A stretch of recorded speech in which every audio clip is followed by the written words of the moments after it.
ব্রাহ্মণবাড়িয়া জেলার প্রধান নদী তিতাস একসময়ে দেশীয় মাছে ভরপুর ছিল মিঠা পানির এই নদী। তবে এখন ভরা মৌসুমেও জেলেদের জালে হাহাকার, পাল্টেছে জীবনযাত্রা।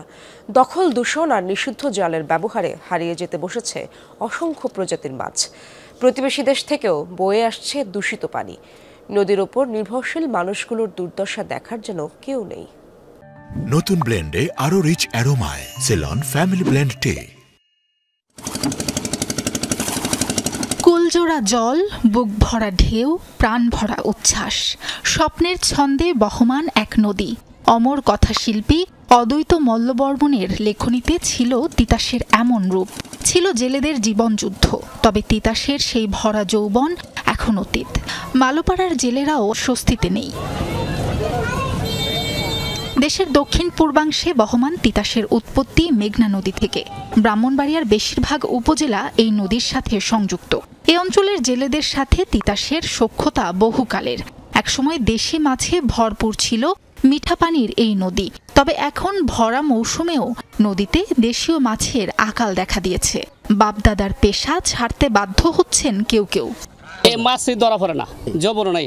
আফের তাছাড়া সর ফিরে গেছে, সব কিছু ধ্বংস হয়ে গেছে তিতাস নদী, যেটা আমরা বাপদাদার ঐতিহ্য জিনিস। এরপরও তার কাছে গিয়ে আমরা গেছিলাম, এটা জিনিস আমরা গিয়ে হারাতাম পারি না। আগে আপনার সব জাতের মাছ আছে নদীর পানিতে, তো আর কদিন পর আমরা গোসলই করুন যেত না।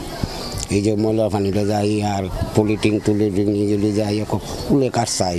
ভারতের ত্রিপুরা রাজ্যের আগরতলা থেকে ব্রাহ্মণবাড়িয়ার আখাউড়ার কালন্দি খাল দিয়ে তিতাস নদীতে মিশে যাচ্ছে আবর্জনাযুক্ত কালো পানি।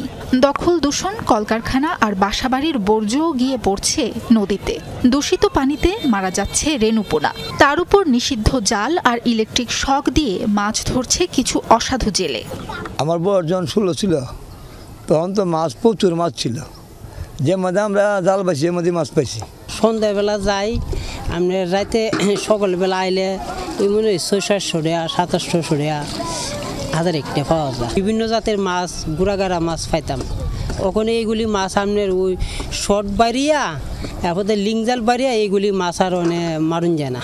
তিতাসে ভেসে বেড়ানো প্রায় 60 প্রজাতির মাছ এখন বিলুপ্তির পথে।